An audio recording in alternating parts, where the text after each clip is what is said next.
चुराने वाली चुड़ैल। हबलू नाम का लड़का अपने माता पिता के साथ रहता था। हबलू के 2 छोटे छोटे भाई बहन थे और उसका परिवार बेहद ही गरीब था। माता पिता कपड़े धोने का काम करते थे, जिससे उनका गुजारा बड़ी ही मुश्किल से चलता था। कुछ दिनों से हबलू के माता पिता की तबीयत खराब होने की वजह से उसे ही नदी पर जाकर कपड़े धोने पड़ते थे। एक दिन की बात है, हबलू नदी के किनारे बैठकर कपड़े धो रहा था।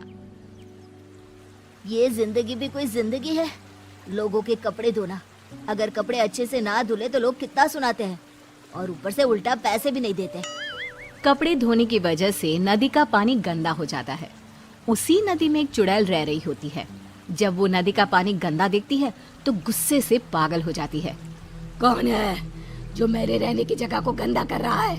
अभी जाकर बताती हूँ उसे। हबलू नदी में कपड़े धोकर उन्हें वहीं पेड़ से बंधी रस्सी पर सूखने के लिए डाल देता है और वहीं पेड़ के नीचे कपड़े सूखने तक उनका इंतजार करने लगता है।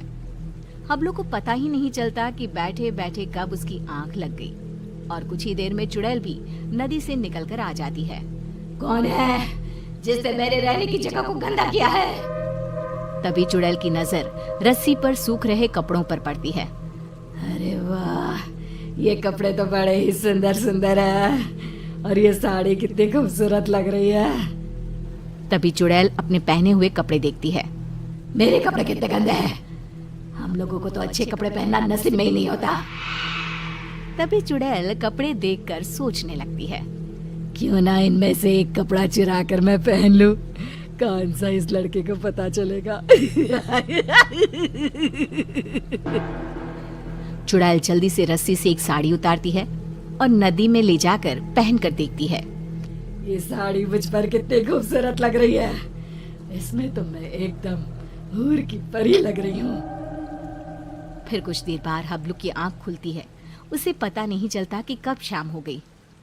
अरे शाम हो गई, समय का पता ही नहीं चला। अब जल्दी से कपड़े उतार कर घर चलता हूँ, नहीं तो रात हो जाएगी। हबलू रस्सी से कपड़े उतार कर घर चला जाता है और घर जाकर कपड़ों की गिनती करके उन्हें एक गठरी में बांधने लगता है। 1 2 3 और ये 5 और ये 9, ये कैसे हो सकता है? मैंने तो 10 जोड़े कपड़े धोए थे, इनमें तो एक कम है। दोबारा गिनता हूँ, कहीं मुझसे कपड़े गिनने में भूल ना हो गई हो। हबलू एक एक करके दोबारा कपड़े गिनने लगता है, पर इस बार भी कपड़े 10 जोड़े की जगह 9 जोड़े थे। कपड़े कम होने की वजह से वो परेशान था। ये सब सोचते सोचते उसे कब नींद आ जाती है पता ही नहीं चलता। अगली सुबह हबलू फिर से कपड़े लेकर नदी पर धोने के लिए चला जाता है और जैसे ही वो कपड़े धोने लगता है, नदी का पानी कपड़े धोने की वजह से फिर से गंदा होता है। ये देखकर नदी में रह रही चुड़ैल आग बबूला हो जाती है। ये लोग मुझे चैन से रहने भी नहीं देते। आज फिर ये लड़का कपड़े धोकर मेरी रहने की जगह गंदा कर रहा है। आज मैं ऐसा सबक सिखाऊंगी कि ये कपड़े यहाँ धोना ही भूल जाएगा। हबलू के कपड़े धोने के बाद वो उन्हें पेड़ से बंधी रस्सी पर सूखने के लिए डाल देता है। जब तक ये कपड़े सूख रहे हैं, मैं यहीं पेड़ के नीचे कुछ देर आराम कर लेता हूँ।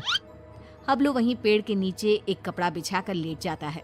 ठंडी ठंडी हवा चल रही थी तो लेटते ही उसे नींद आ जाती है और पता ही नहीं चलता कि कब उसकी आंख लग जाती है। कुछ देर बाद चुड़ैल भी नदी से निकलकर बाहर आ जाती है। आज मैं उसे छोड़ूंगी नहीं। मेरे रहने की जगह गंदी करके खुद चैन की नींद सो रहा है। आज तो मैं उसे मार ही डालूंगी। चुड़ैल हबलू को मारने के लिए आगे बढ़ती है तो रस्सी पर सूख रहे कपड़े देखकर रुक जाती है। अरे वाह, आज भी सुंदर सुंदर कपड़े सूख रहे हैं। चुड़ैल रस्सी से एक अच्छी सी साड़ी उतारती है, नदी में ले जाती है और पहनकर देखने लगती है। ये साड़ी तो मुझ पर कैसे भी ज्यादा सुंदर लग रही है। वो चुड़ैल साड़ी पहनकर नाचने लगती है। मेरा पिया घर आया ओ राम जी, मेरा पिया घर आया ओ राम जी। अब तो जब भी कपड़े धोकर सुखाया करेगा, मैं चुपके से जाकर उसके कपड़े चुरा लिया करूंगी और पहन लूंगी। उस लड़के को पता भी नहीं चलेगा कि उसके कपड़े कौन चुरा कर ले जाता है। और अगले दिन नदी का गंदा पानी देखकर चुड़ैल फिर से बाहर आती है और फिर से देखती है। ये लड़का आज भी कपड़े सुखाकर सो रहा है। इस तरह से चुड़ैल हर रोज चुपके से जाती, एक अच्छा सा कपड़ा उठाती, नदी में ले जाती, पहनकर देखती और खुश होती। जब हबलू सोकर उठता तो वो एक जोड़ी कपड़े गायब पाता। कपड़े चोरी होने की वजह से हबलू बहुत ज्यादा परेशान हो जाता है। समझ में नहीं आ रहा कि मेरे कपड़े कौन चुरा कर ले जाता है। अगले दिन हमेशा की तरह वो कपड़े धोता है और उन्हें पेड़ से बंधी रस्सी पर सूखने के लिए डाल देता है और पेड़ के नीचे कपड़ा बिछाकर लेट जाता है। सोचने लगता है कि आखिर कौन है जो मेरे कपड़े चुरा रहा है और मुझे पता भी नहीं चलता। ये सब सोचते हुए हबलू को नींद आ जाती है। गंदा पानी देखकर चुड़ैल बाहर आती है और ध्यान से सभी कपड़ों को देखने लगती है। तभी उसे एक लाल रंग का सुंदर सा लहंगा पसंद आता है और वो उसे अपने ऊपर लगाकर देखने लगती है। ये लहंगा तो बहुत ही सुंदर है, इसे पहनकर तो मैं रानी लगूंगी, रानी।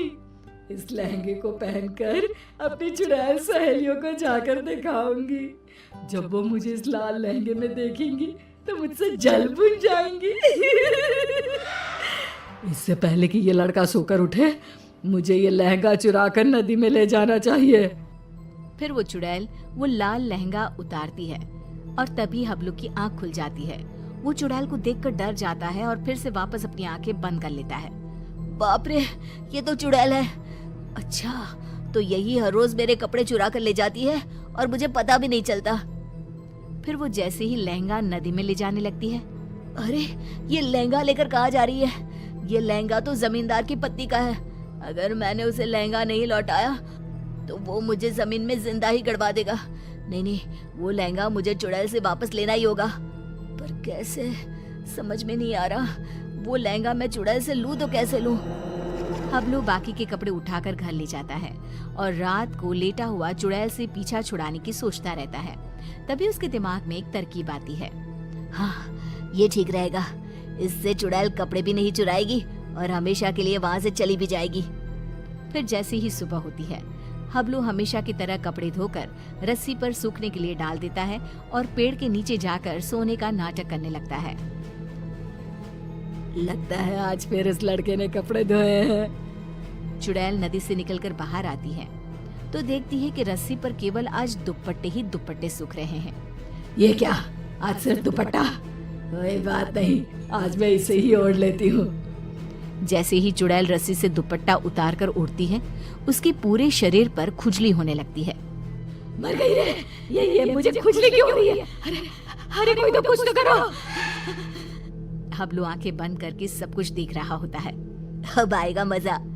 बड़ा रोज कपड़े चोरी करके पहनती थी, अब पहन कर देख कपड़े। आज इस चुड़ैल को पता चलेगा कपड़े चोरी करके पहनने का नतीजा। आज के बाद ये कपड़े चोरी करना भूल जाएगी और फिर कभी जिंदगी में किसी के कपड़े नहीं चुराएगी। चुड़ैल इधर उधर भागने लगती है। खुजली, अरे बचाओ, मेरे शरीर पर खुजली हो रही है। अरे मर गई मैं। अरे कोई तो मुझे बचाओ, मुझे नहीं पहनना ये दुपट्टा। अरे इससे तो मेरे शरीर में खुजली होने लगी है। अरे मुझे नहीं चाहिए इस लड़के के कपड़े। और चुड़ैल नदी में जाती है और सारे कपड़े लाकर वहीं डालकर भाग जाती है। और फिर वो हबलू तो क्या, किसी और को भी कभी परेशान नहीं करती।